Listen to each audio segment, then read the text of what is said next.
I wanted to give you 4 specific examples that I'm going to cover at the end about how a product called Silk tripled their sales by doing one thing, how an artist named Jeff Koons went from being a nobody to making a whole bunch of money and having a lot of impact, to how Frank Gehry redefined what it meant to be an architect, and one of my biggest failures as a marketer in the last few years, a record label I started that had a CD called Sauce. But before I can do that, I got to tell you about sliced bread and a guy named Otto Rohwedder.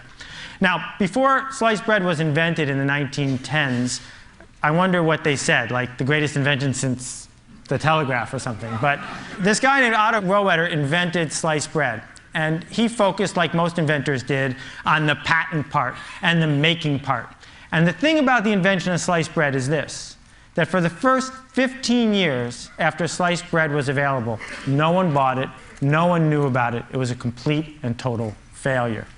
And the reason is that until Wonder came along and figured out how to spread the idea of sliced bread, no one wanted it. That the success of sliced bread, like the success of almost everything we've been talking about at this conference, is not always about what the patent is like or what the factory is like. It's about, can you get your idea to spread or not? And I think that the way you're going to get what you want or cause the change that you want to change to happen is you're going to figure out a way to get your ideas to spread. And it doesn't matter to me whether you're running a coffee shop or you're an intellectual or you're in business or flying hot air balloons. I think that all this stuff applies to everybody regardless of what we do. That what we are living in is a century of idea diffusion. That people who can spread ideas, regardless of what those ideas are, win. And when I talk about it, I usually pick business because they make the best pictures that you can put in your presentation, and because it's the easiest sort of way to keep score. But I want you to forgive me when I use these examples because I'm talking about anything that you decide to spend your time to do. At the heart of spreading ideas is TV and stuff like TV. TV and mass media made it really easy to spread ideas in a certain way. I call it the TV industrial complex. And the way the TV industrial complex works is you buy some ads, interrupt some people, that gets you distribution.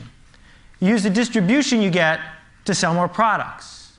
You take the profit from that to buy more ads. And it goes around and around and around the same way the military industrial complex worked a long time ago. That model of, and we heard it yesterday, if we could only get on the home page of Google, if we could only figure out how to get promoted there, if we could only figure out how to grab that person by the throat and tell them about what we want to do, if we could do that, then everyone would pay attention, we would win. Well, this TV industrial complex informed my entire childhood and probably yours. I mean, all of these products succeeded because someone figured out how to touch people in a way that they weren't expecting, in a way they didn't necessarily want, with an ad over and over and over again until they bought it. And the thing that's happened is they canceled the TV industrial complex. That just over the last few years, what anybody who markets anything has discovered is it's not working the way that it used to. This picture is really fuzzy. I apologize. I had a bad cold when I took it. But the product in the blue box in the center is my poster child. Right? I go to the deli. I'm sick. I need to buy some medicine.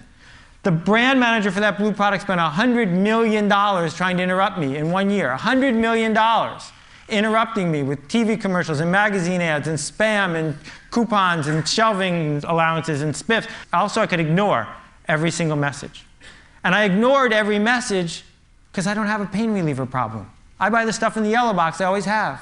And I'm not going to invest a minute of my time to solve her problem because I don't care.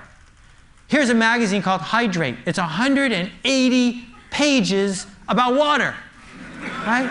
Articles about water, ads about water. Imagine what the world was like 40 years ago when it was the Saturday Evening Post and Time and Newsweek. Now there are magazines about water. New product from Coke Japan, water salad. Okay? Coke Japan comes out with a new product every 3 weeks because they have no idea what's going to work and what's not. This, I couldn't have written this better myself. It came out 4 days ago. I circled the important parts so you can see them here. They've come out, Arby's is going to spend $85 million promoting an oven mitt with the voice of Tom Arnold, hoping that that will get people to go to Arby's and buy a roast beef sandwich. Now, I want you to try to imagine what could possibly be in an animated TV commercial featuring Tom Arnold that would get you to get in your car, drive across town, and buy a roast beef sandwich. You know, this is Copernicus, and he was right when he's talking to anyone who needs to hear your idea. The world revolves around me. Me, my favorite person, me. I don't want to get email from anybody. I want to get me-mail. So consumers, and I don't just mean people who buy stuff at the Safeway.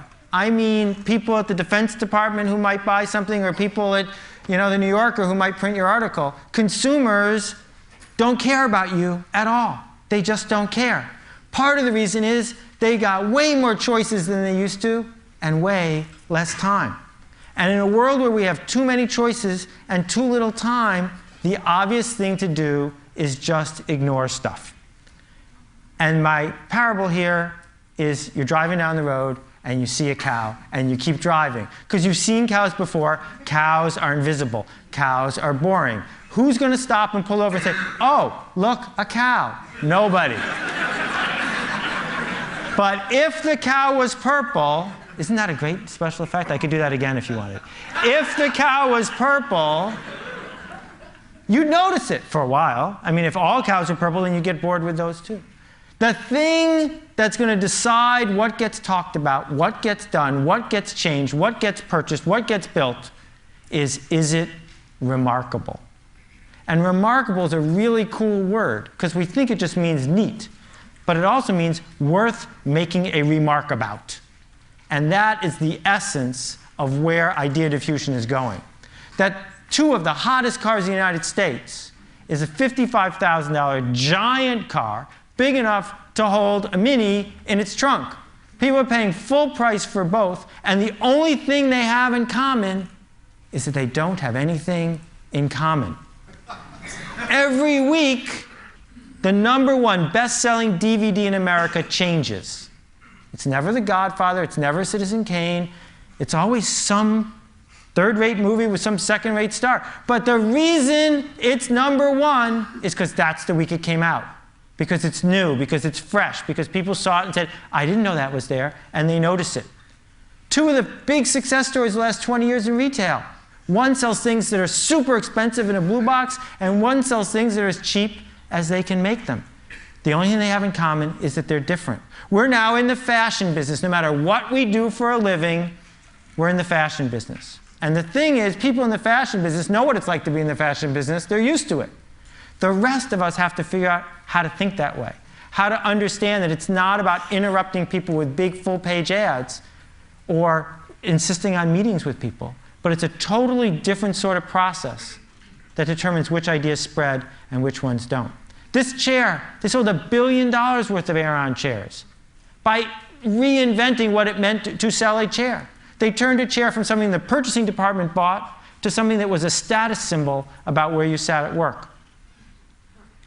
This guy, Lionel Poulain, the most famous baker in the world, he died 2.5 months ago, and he was a hero of mine and a dear friend. He lived in Paris. Last year he sold $10 million worth of French bread, every loaf baked in a bakery he owned by one baker at a time in a wood-fired oven. And when Lionel started his bakery, the French poo-pooed it. They didn't want to buy his bread. It didn't look like French bread. It wasn't what they expected. It was neat, it was remarkable, and slowly it spread from one person to another person until finally it became the official bread of 3-star restaurants in Paris. Now he's in London and he ships by FedEx all around the world. What marketers used to do is make average products for average people. That's what mass marketing is. Smooth out the edges. Go for the center. That's the big market. They would ignore the geeks and, God forbid, the laggards. It was all about going for the center. But in a world where the TV industrial complex is broken, I don't think that's the strategy we want to use anymore. I think the strategy we want to use is to not market to these people, because they're really good at ignoring you, but market to these people because they care. These are the people who are obsessed with something. And when you talk to them, they'll listen because they like listening. It's about them. And if you're lucky, they'll tell their friends on the rest of the curve, and it'll spread. It'll spread through the entire curve. They have something I call otaku. It's a great Japanese word. It describes the desire of someone who's obsessed to, say, drive across Tokyo to try a new ramen noodle place, because that's what they do. They get obsessed with it.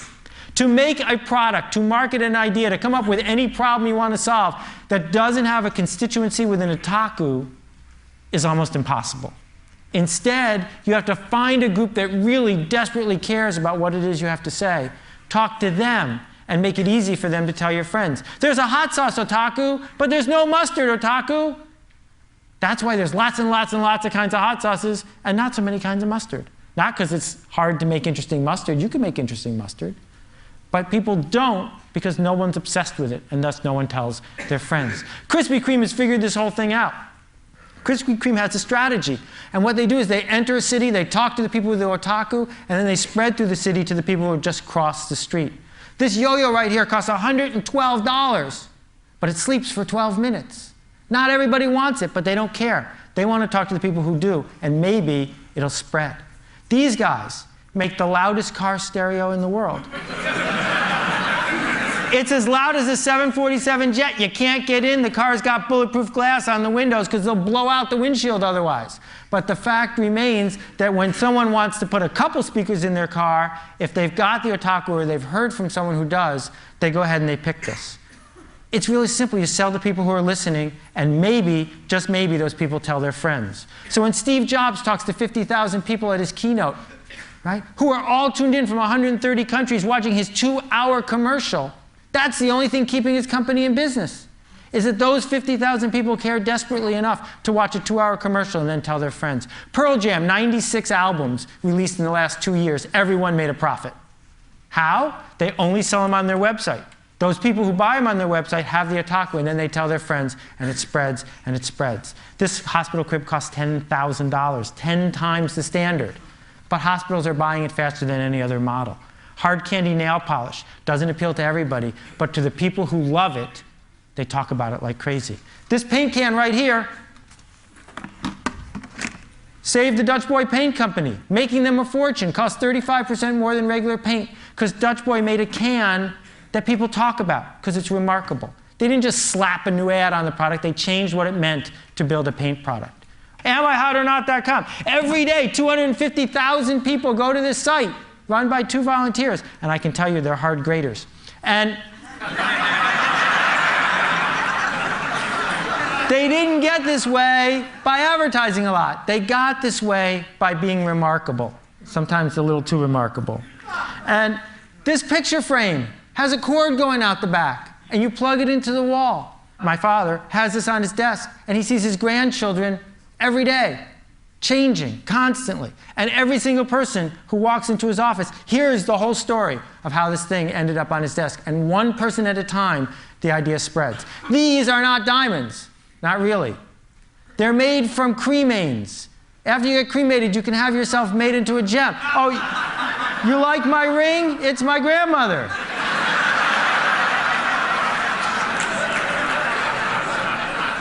Fastest growing business in the whole mortuary industry. But you don't have to be Ozzy Osbourne. You don't have to be super outrageous to do this. What you have to do is figure out what people really want and give it to them. A couple quick rules to wrap up. The first one is design is free when you get to scale. And the people who come up with stuff that's remarkable more often than not figure out how to put design to work for them. Number 2, the riskiest thing you can do now is be safe. Procter & Gamble knows this. Right? The whole model of being Procter & Gamble is always about average products for average people. That's risky. The safe thing to do now is to be at the fringes, be remarkable. And being very good is one of the worst things you can possibly do. Very good is boring. Very good is average. It doesn't matter whether you're making a record album or you're an architect or you have a tract on sociology. If it's very good, it's not going to work because no one's going to notice it. So, my 3 stories. Silk. Put a product that does not need to be in the refrigerated section next to the milk in the refrigerated section. Sales tripled. Why? Milk, milk, milk, milk, milk, not milk. Right? For the people who were there and looking at that section, it was remarkable. They didn't triple their sales with advertising. They tripled it by doing something remarkable. That is a remarkable piece of art. You don't have to like it, but a 40-foot tall dog made out of bushes in the middle of New York City is remarkable.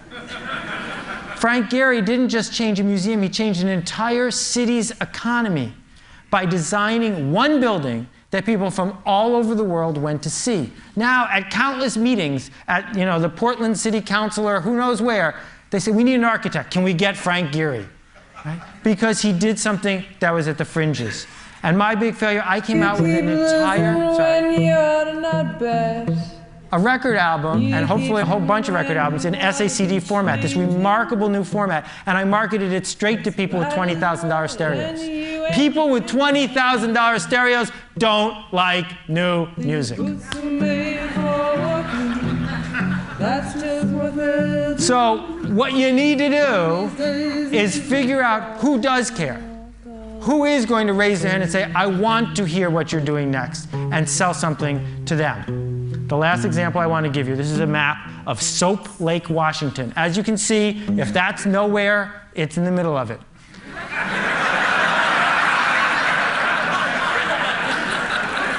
But they do have a lake, and people used to come from miles around to swim in the lake. They don't anymore. So the founding fathers at Soap Lake said, we got some money to spend, what could we build here? And like most committees, they were going to build something pretty safe. And then an artist came to them. This is a true artist rendering. He wants to build a 55-foot tall lava lamp in the center of town. That's a purple cow. That's something worth noticing. I don't know about you, but if they build it, that's where I'm going to go. Thank you very much for your attention. I appreciate it.